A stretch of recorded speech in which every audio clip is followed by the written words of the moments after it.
Hey everyone, welcome to another edition of the Farm Down NFL podcast with me, Jim, Punk Raider, and Finn. We're here to talk about the NFL, boys. How are we doing? Living the dream. Where's he been the last few weeks? You've had me stuck in a room with Dave, and laptops that I don't can only work and apologise. general tech issues, and now you've got someone back so we can start on time. The laptops Oh, this work. is what I'm here for. We can hear each other. Provide a little bit of It's normality, so much smoother. Yeah, he's bit back. of a routine. It's just nice to have a man with flair and incredible hair back on the podcast. Oh, that's a bit of a joke about that one, Jim. He's here just in time to help us out with the AFC South autopsy. We have been autopsying all the different divisions. This is the last one on the AFC. Next week we'll go on to the NFC. So West, East, North, and now South. So the purpose of this pod is just to go through each team. We give ourselves a 5-minute timer on each one. I will start, as always. And I will also be going from the top team in the division all the way down to the basement. So we are going to start, boys, with the number one team, and that was the Jacksonville Jaguars. So, not for the first time in the history of the AFC South, a team went from worst to first in just one season. This time it was the turn, again, of the Jacksonville Jaguars from 3-14 last year, the abortion of a tenure that was the Urban Meyer head coach, to the number one pick in the draft, and another overhaul of a team that is used to being near the bottom of the tree. This year, they rallied after taking half the season to get used to the new system and got themselves a playoff win to boot. Best game? Well, the easy answer is that wildcard comeback against the Chargers. The Week 18 win against the Titans to take their place in the postseason was great, but the Titans were down to Josh Dobbs at QB. I think the Week 15 win over the Cowboys, though, with a field goal to take the game to overtime and their pick six to win it, was probably the best display by the Jags this season. Worst game, there was a Week 13 game in Detroit where the Lions didn't punt the ball once. The Lions won that 40-14, but there was also the Week 5 game where they lost 13-6 to the Texans. That needed a piece of Dameon Pierce magic to score the only touchdown of the game with 3 minutes left. Truly awful stuff. So, boys, great season overall for the Jags. What are our thoughts? Did I just hear you say their best game was some win against Dallas? Yes. Absolute nonsense. Dallas comeback were on the against run. The Chargers was for the ages. Well, then Dave but he threw 4 picks in the first half. So... Yeah, but Dave's not here, so it doesn't matter, does it? We can gloss over You it. might have been confused then, because I did do a very good Dave impression. I'm sure if you ask Jag fans, then, the second half of that game is probably the greatest 10 years worth of games that they've had. So, I'm not having that. But anyway, I gave them more love. Jags were one of those really freaky teams last year, in that they were absolutely shocking in the first half and then really kind of started pulling it together in the second half. Mm-hmm. Obviously, that indicates good coaching and improvement throughout the season. Mm-hmm. Obviously, go to our Patreon to hear thoughts on Trevor Lawrence and whether he's a top 10 quarterback in this league or not. Never people know have hours of fun laughing at Jim's picks there. Still not over it. Yeah, I think overall the Jags did have a good season, didn't they? I don't think you can deny that. The fact they made the playoffs, they won a game in the playoffs as well. Mm-hmm. But I think for the Jags, they have these sporadic moments of lucidity where they become a good football team and then almost immediately will fall off the edge of a cliff and have to start all over again. So for me, the real test of this team is going to be next season. Can they sustain? Can they maintain top of the division? Can they get into the playoffs again? Can they win some more games? It wasn't the most competitive league division last year in the league. So, I'd like to see them move forward and dominate next season before I go anointing them as anything other than a very average, lucky team. I think, they've absolutely nailed it. It was very much a season of two halves. They seemed to just grow into their own game. Had a bit of confidence about them as they actually start believing in themselves that they could win football games and actually play football. And once they had that sort of belief, they went on.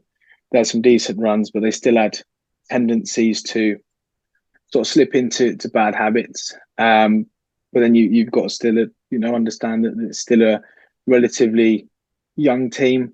There's a lot of players trying to gel and sort of combine together.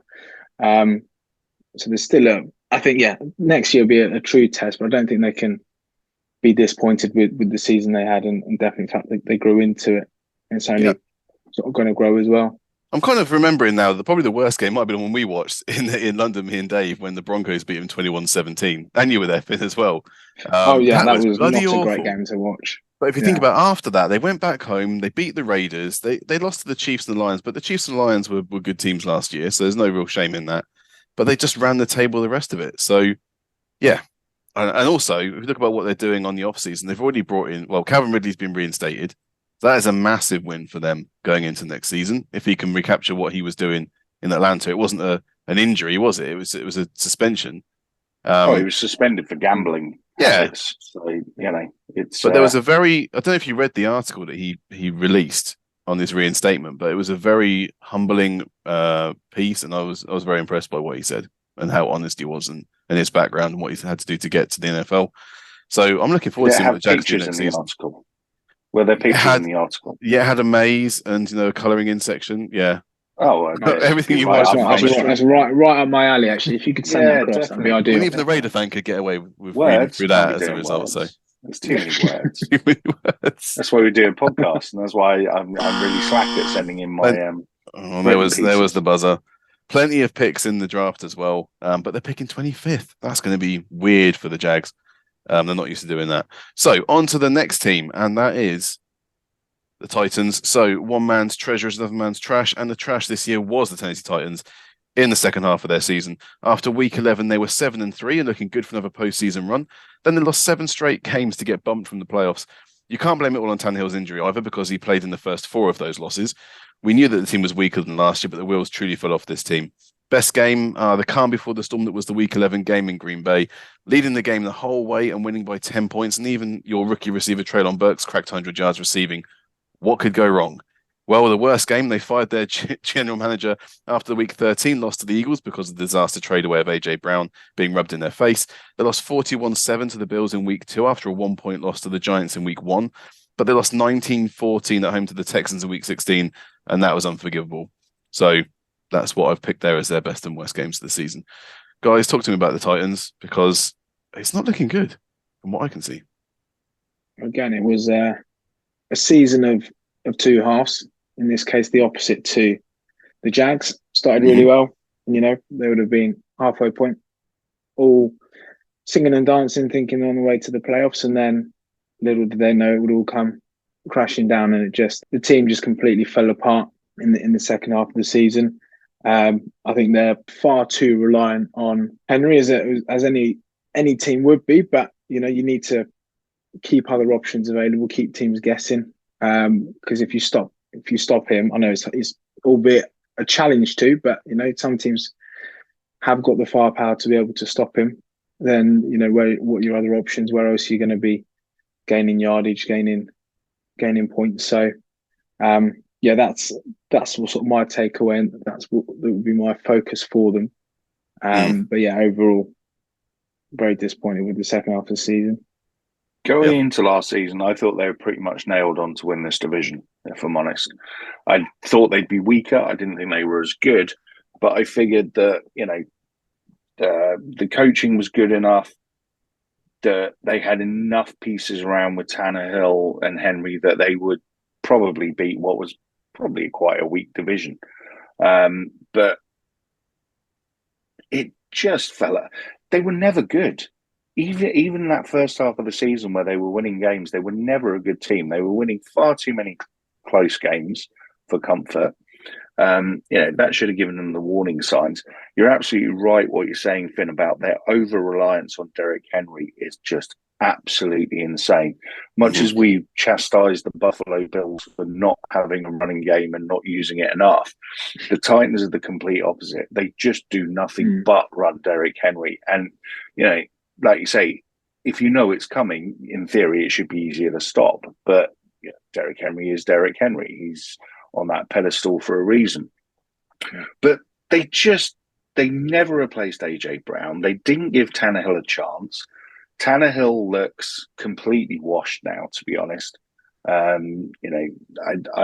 think they're going to struggle mightily over the next few years, because I think they've got to go into full rebuild mode. I don't think there's much that they've got that you can really place your hat on and go, you know what, that's a really good group of players and a really good kind of core to build from.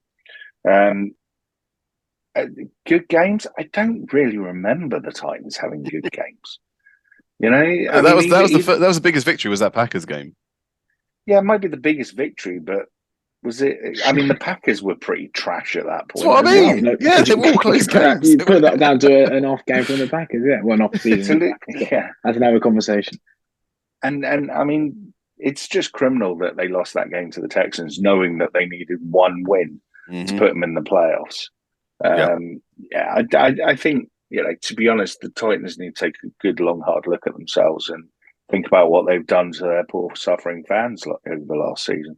Well, they are stuck with Tannehill for at least another season. He still carries a $36 million cap hit this next year. After that, they can cut him. Left tackle Taylor One's been released. He may get re-signed, but at the moment he is gone. Bud Dupree hasn't worked out. Who could have seen that coming? Well, the Steelers organization and me. I saw it coming. Robert Woods is gone. DeMarcus Walker gone. Nate Davis gone. They've already brought in tackle Andre Dillard from the Eagles and defensive end Arden Key from the Jags as replacements, but it ain't going to be enough. This is a very weak team. It is, and they will be next season. Full rebuild. Yeah, well, they're picking 11th, and they got one pick back for Julio Jones in the 6th. But not great, not great. Okay, on to the third team then, and the team that was actually the worst in the AFC South this year, the Indianapolis Colts. Under a big fanfare that somehow Matt Ryan was going to be successful for them after getting benched twice. He was already a busted flush in Indy. Jonathan Taylor, the monster running back from last season, managed 1,000 less rushing yards this year and only 4 touchdowns compared to 18 in 2021. One look at the depth chart will tell you why they were so bad this year. There is just nothing to hang your hat on either side of the ball. Best game, well, they managed to beat the Chiefs. Hard to believe, but they actually did back in week 3. Yes, the Chiefs were sloppy and turned the ball over, but the Colts took advantage of all the gifts for the win.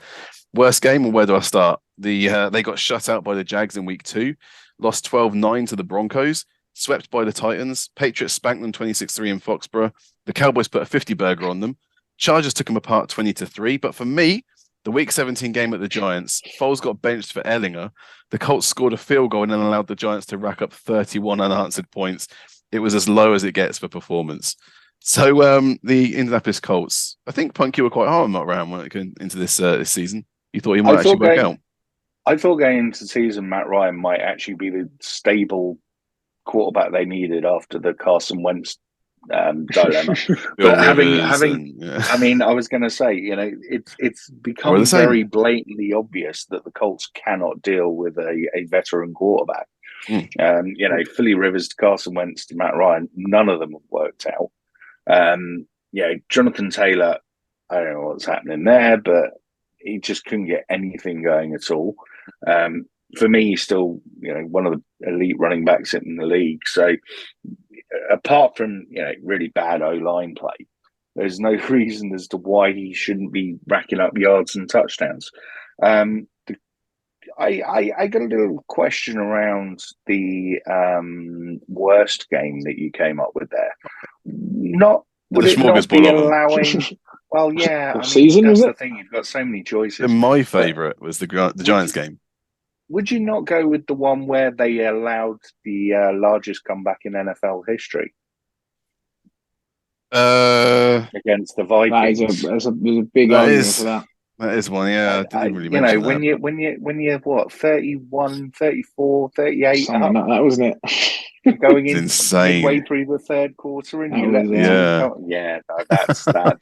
that says it all, doesn't it? Really, they scored points in that game. They still scored points, so that's kind of a positive. That's irrelevant at this stage, isn't it?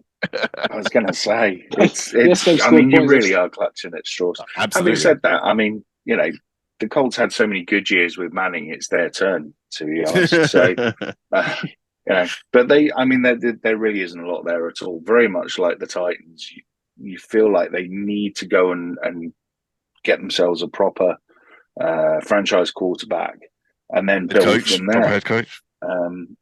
Proper head coach, maybe that would probably be useful rather than just picking up your mate who, did a couple of high school games, so you thought would chuck him a bit of a bone. They've taken Shane Steichen, the offensive coordinator for the Eagles. He had a great season. Eagles got to the Super Bowl. you couldn't It's not gonna help. blame Steichen for the loss in the Super Bowl. I think it was on the defense. But he's untested as a head coach, and they're going to need to draft a rookie. Even if he's not untested as a head coach, he has no pieces. No. He's got Jonathan Taylor, and that's it. There is nothing else on this team that you would sit there and go, actually, they're working quite well. We could do something with that. I mean, I don't know what you feel like, Finn, but to me, it feels like the Colts are they should just literally be blown up and start again. I think, yeah. I think full rebuild is definitely there. It just seems there's pieces everywhere. We alluded to it a second ago with Henry. You stop Henry, where do the points come from? Taylor didn't score this season. Well, he did, but not anywhere close to the numbers he put up the season before. And there was no one else contributing to the team. Offensively, defensively, it's just shambles. Really, you can't really, like I said, if you've got a season where you can pick from a whole, 10 plus bad games, that says an awful lot about where you are as a franchise, and you've got an awful lot to turn around to be able to get onto the good side. It's it's a division that isn't the number one, but you'd like to be able to at least compete. But this season they really didn't. No, and it's not going to get any better because they're picking fourth, but there may have been 3 quarterbacks gone by that point, because I don't think the Cardinals are sticking at 3. If I was the Cardinals, I would move out of 3. I need far too many things to be able to stick at 3, because you're not going to get We're kind of moving off topic, but if you're not going to take Jalen Carter at 3, if the issues he's had and that are taking a toll on him mean you're not taking Jalen Carter at 3, you can move down a couple of spots, let someone take the 3rd quarterback, and then what the hell are the Colts left with? Because it's not that deep. So anyway, that's for another podcast. We're going to finish this off. Save it for the draft podcast. I'm going to start the timer again, and a tough old season for the Texans. Lovie Smith was promoted from the defensive coordinator to the head coach, and after a stellar draft, the team did actually look better than last year. They conceded 41 less points than last season with a better secondary, but the offense still struggled, and despite Damian Pierce's heroics, the Texans finished with a 3-13-1 record, half a win less than 2021. The final win, Week 18, actually lost them the number 1 pick in the draft and confirmed that Lovie Smith got fired, paving the way for an ex-Texan D'Amico Ryans to get a first shot as head coach in the league. Best game, this shouldn't take too long, with only 3 to choose from. I guess I'll pick the Week 16 win over Tennessee, just because it snapped a 9-game losing streak with a 4th quarter comeback. Worst game, they lost to some bad teams this season, the Bears, the Browns, the Raiders. But I'm picking the Week 2 loss in Denver. 16-9. He's still awake. Was the final score, but the Denver fans were booing Russell Wilson on his debut, and the Broncos scraped the win in the 4th quarter. Losing to a team that fans are booing their own quarterback is pretty special. So there we go. The Houston Texans had many chances of doing that over the years. It's really not that special. Guys, talk to me about the Texans. Texans, I feel, are in a better spot than both the Colts and the Titans. I think the Texans have got some pieces. I think Damian Pierce can turn into an elite running back. I think he showed glimpses last season. I mean, we were talking about him in the power plays virtually every other week. So, I think he's a good acquisition. I think Derek Stingley is absolutely superb.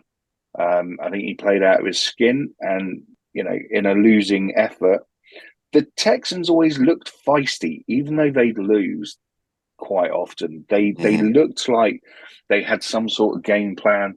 They spread the ball about. Obviously, they haven't. Yeah, they were always fighting. I love the fact that Lovie knew he was getting fired, so got his revenge by winning the game to take them out of the first pick of the draft. I thought that was just genius coaching. I quite like what the Texans are doing, and they're not rushing the build. They're making sure they're getting the right pieces in the right places. Yeah. Rather than just panicking out and buying anyone that's available. So I think they need a quarterback. They definitely need a quarterback. Davis Mills has been absolutely fine the last couple of seasons, but he was always going to be a stopgap. Yep. So I think they really need to now start thinking about who it is that they want to take this franchise forward over the next 10 years or so. And they're picking number 2. And they're picking number 2. Yeah. Good spot. I think they're within the division. They're sort of furthest ahead. Obviously, take the Jags out in terms of sort of the rebuilding stage. You know, they've got some pieces there that you can see they're starting to click. You know, they're starting to understand each other, both from a player perspective and a coaching perspective, and the relationship between the two as well. Yes, they're not where they want to be, and any team with a 3-13-1 record is, you know, never going to be in a position they want to be. And I think it's, in a way, sort of an unfair reflection because of the fact that they have, you know, like Punk said, there's glimpses of some real class there, and the ability, but it's just not it's not yet come together with the outcome that's sort of expected and wanted. But they're much further ahead in sort of the rebuild than, say, the Colts, who need to. But again, I can definitely see a world where next season the Texans jump up at least a couple of spaces in this division, and if not, start challenging the Jags. If the Jags don't improve as well, then I can definitely see the Texans being involved next year. Absolutely. I mean, they've got 11 picks in the draft. They're picking second. They've still got the other number one, the first round pick from Deshaun Watson, and a third round pick. Thank you very much, Deshaun Watson. They lose a fifth round pick because of apparently the salary cap violation regarding Watson and training when he was still with the Texans. But they have got a lot of other picks down the back end for Bradley Roby, Ross Blacklock, and Keon Crossan from the Saints, Vikings, and Giants, respectively. So they've got lots of picks. They did a great draft last year. We didn't mention Jalen Petrie, but I need to shout him out as well. At the safety, he did amazingly well for the Texans. I think they probably thought this was a bit of a wash anyway this season. They knew they were in rebuild mode, so they're probably not. Yeah. Well, I'm surprised they got rid of Lovie Smith, to be honest, because I think he did a really good job. What he had to deal with, it's a bit of a shame now. David Culley now, Lovie Smith, the black head coach is getting fired, but at least they put another one in for his first chance. He did great as defensive coordinator for the Niners. So I know we've gone over, but there we go. That was the Houston Texans. Deserve the love. They do. Yeah. So there we go. That is the AFC South, and with it, guys, we've got rid of the AFC autopsies, which means that next week we'll be starting with the NFC, and we'll probably copy what we did last time. So West, East, North, South. And course, why do the sensible thing and go north, south, east, west? I mean, that'd just be far too keep it on their toes. Come on. Got to keep everyone away. If you remember rightly, Punk, we had to get the West out of the way because you and Dave wouldn't stop talking about your teams. So I thought if I clear them out now, like right at the start, then everyone else can enjoy the rest of the podcast. So that's why I did West. I can get my team out of the way as well then. Exactly, yeah. We've got the Seahawks next week, and so Finn is going to have to be on hand to do that one. In the meantime, of course, we're still doing lots of stuff with the Patreon. Now that the season's finished, we've got our time to be able to do more videos and more blogs and things. So check us out on patreon.com/finaldown. And of course, thefinaldown.com is the main site where everything eventually gets put up there. And if you want to hit us up on Twitter, it's at FinalDownNFL, at Punk_Raider, at DemoDave30, at FStalwart17. But until next week. That's easy for you to say. Oh, I'm getting good at it, I think, or at least getting used to it. Until next week. Years of practice. Go on. Reeling off. I know he's ruining it. Now look who's ruining it. Well, normally you're moaning at me for jumping on the intro, so I thought I'd start jumping on the outro. The outro, thank you very much. You can do the next outro if you want. I've been Jim, that's been Finn, that's been Punk Radio. Thank you very much for listening.